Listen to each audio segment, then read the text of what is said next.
This is Coach Lee, and I'm going to talk to you about the dumper's experience during no contact. So I'm assuming that you've been broken up with, that you're using the no contact rule, and that you want your ex back. And this is what is happening sort of in between the stages that I talk about in other videos, the stages that an ex goes through during no contact after they've broken up with you. These are sort of the stages within the stages. And they don't always happen, but if you recognize some of these things, or if you're seeing certain activities, then you can say, oh, okay, that's what's going on with my ex. The first one is doubt. And what I mean by that is that they doubt that you can stay away. They doubt that you can move on. They doubt that you could do anything but want them. And so they look at you as sort of this person who is just waiting around on them. Like they look at you with a little bit of a smirk. Like he couldn't move on, she couldn't move on. They're going to always want me. And so they doubt that you personally can emotionally recover from this. And they see that as something that's to their advantage, because that way they don't have to worry that you could move on. If they start to miss you or think the breakup was a mistake, because they doubt that you could, they think that there's nothing to worry about. And so it's fine. They don't have to actually look deeper into the breakup. They don't have to even worry that they made a mistake, because there's no consequences. They see you as a backup plan, just waiting, as someone with no other options who's just waiting in case things work out.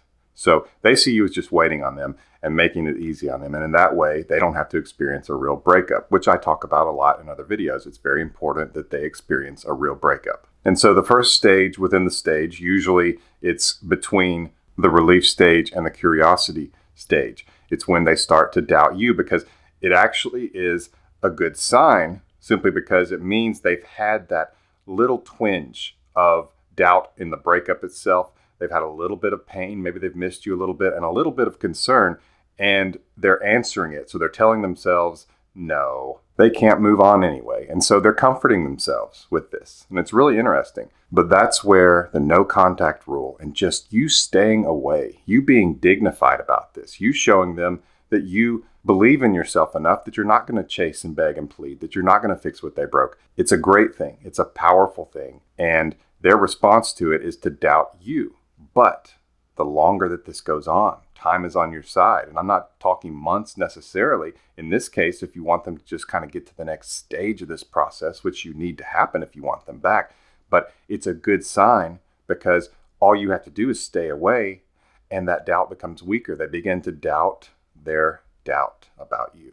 The second thing that your ex experiences is they will seek a support group. They don't even realize that they're doing it. Like they're not making a list and saying, I need to get a support group, but they will collect around themselves friends, family, who will tell them that they made the right decision, that you're a bad person, that you're spoiled, whatever it is, and that they should be happy that they've broken up with you. They are basically looking for yes men and yes women who will tell them, oh yeah, the decision you made, that was the right decision. Way to go. You should stick with it. You're better than that. There's all kinds of fish in the sea, stuff like that. They're wanting people to encourage them and convince them that they made the right decision.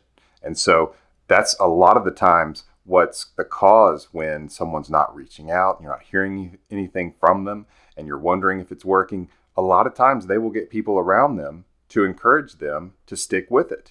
And a lot of times they do this when they feel their weakest, when they're actually thinking about reaching out to you, when they're doubting the breakup the most, they will seek these people. So if you happen to notice that, if there's any way you can see that, if you notice that on social media, or if you're seeing them at work or around town or whatever, if you notice that there's a lot of people around them, they're spending a lot of time with just friends, then that can be a strong possibility that they are seeking this group to support them in staying broken up with you.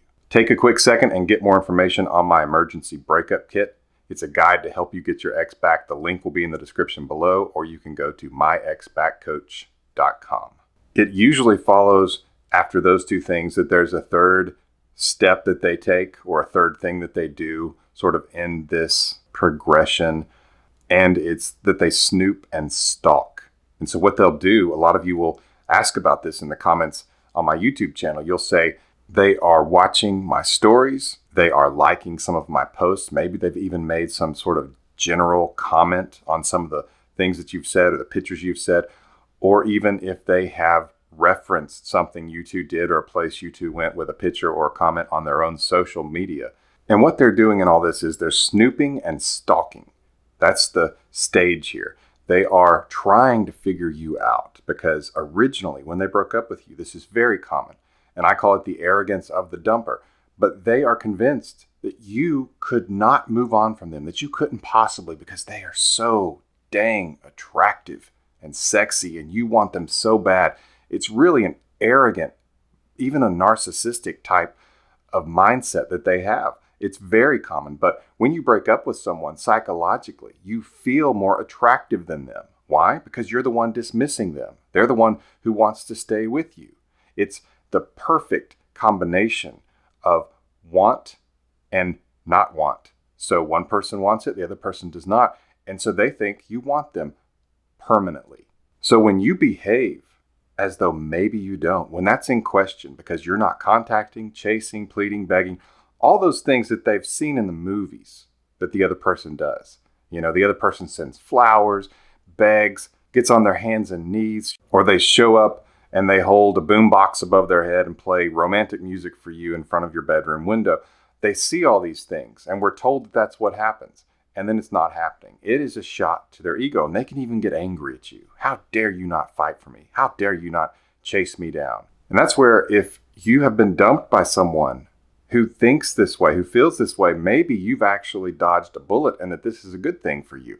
Something to consider. But if you see them snoop and stalk, they're on your social media, they're watching your stories, it's a good sign. They're trying to figure you out. It's really that simple. They're trying to see how far you've gone. And that usually means they do have some doubt in the breakup, that they're not convinced that it was the best thing, and they're wanting to make sure that you're there in backup plan mode, and they're looking for clues that will encourage them. It's sort of like when they put the group around them to encourage them. They're wanting to see things that encourage them. So they're looking for anything that show you're sad, that you're not going out. And that's where I don't suggest that you post all these pictures of you on dates and stuff like that, because really you need some time to grieve anyway, 2 or 3 months at least. So you really shouldn't be doing those for yourself. But they don't have to know that. And so a lot of times mystery is the way to go. Post some pictures with you out with friends maybe here and there, but go dark. Don't post as much socially. You can post semi-regularly, but don't feel like you have to post more, because if they are not getting that encouragement and they go to your social media and you haven't posted anything, it's frustrating. They want you to give them those updates. They feel like they're entitled to it.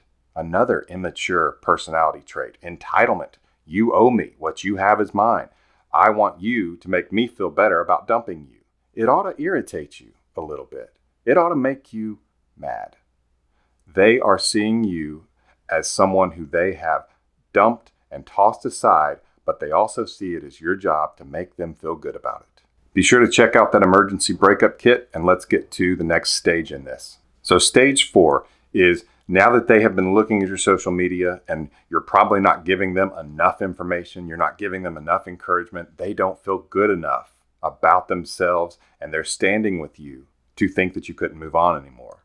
And so they will try to bait you to make you be the one to give them that clue. So number 4 is they bait you to boost their ego. And so it could be as aggressive as a text that they will say, hey, wanted to see how you're doing. Or they will like your posts or post a picture that maybe is a place where you two went together, and they're wanting you to comment or to reach out to them because they want to know, first of all, that you're paying attention to them. And second, they want to see how little they can do to get a response out of you, to get a reaction out of you. Think about that. In other words, they want to know if they can just like a post that you made and you'll reach out to them, because that tells them that you are just waiting on the edge, hoping for anything, hoping for crumbs from their table, and that you'll reach out. They're wanting to see you still as the pursuer and that they are the prize. And so they might make some vague, generic comment on your social media, wanting you to reply to them there, wanting you to text, wanting you to do something. They're basically rattling the cage to try to get the animal to move around. And that movement is going to be encouraging to them. It's going to tell them that they still could easily get your attention and probably get you back, especially if you respond quickly and you respond more powerfully than they do. So for example, if they just make some generic comment about the post you made, and a lot of times what they'll do is, like, let's say you said something about vacations and they simply agreed with you that vacations are fun. Or maybe you posted a picture of some food you had and they said that French onion soup is delicious. In other words, it's not anything personal. It's not them saying something personally to you.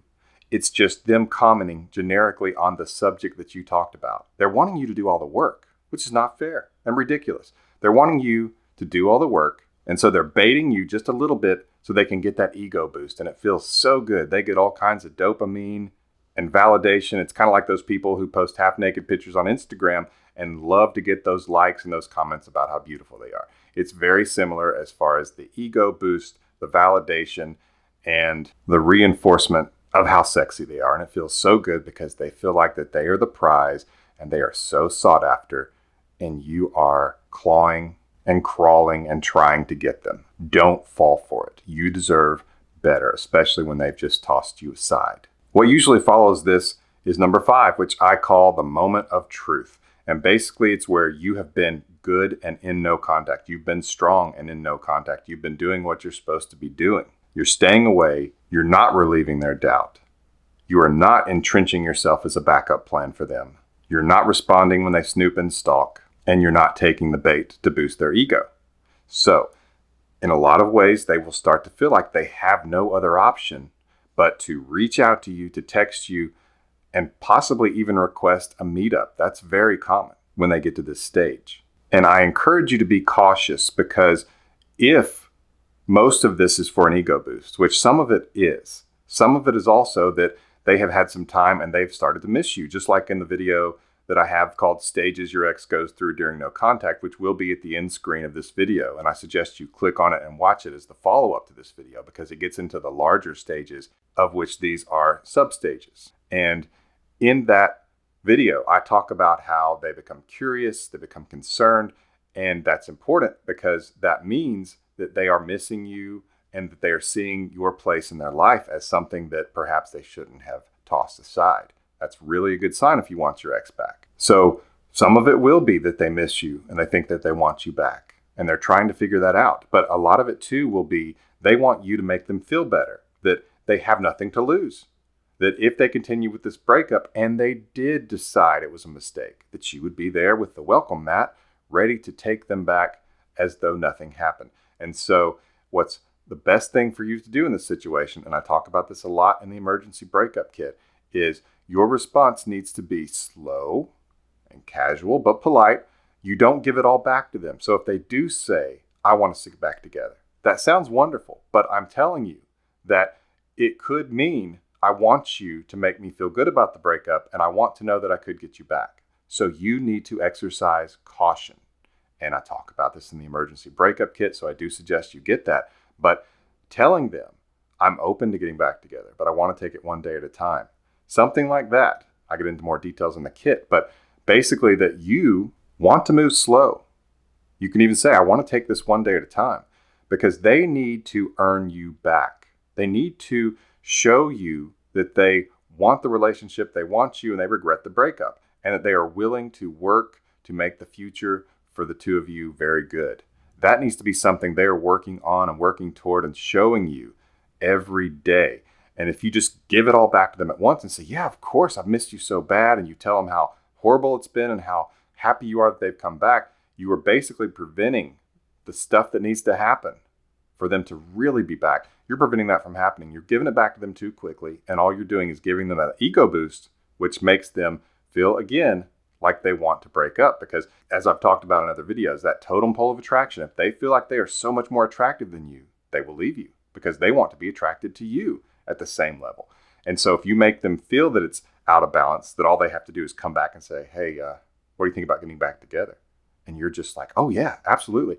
Then you create that imbalance again. And you don't want to do that. So it's important to be casual but polite when they do make that move, when they do have the moment of truth. Watch this video here at the end screen called Stages Your Ex Goes Through During No Contact to get the follow-up to this video. It's very important you understand what is going on with your ex. So watch that video. This has been Coach Lee, and as always, thank you for watching.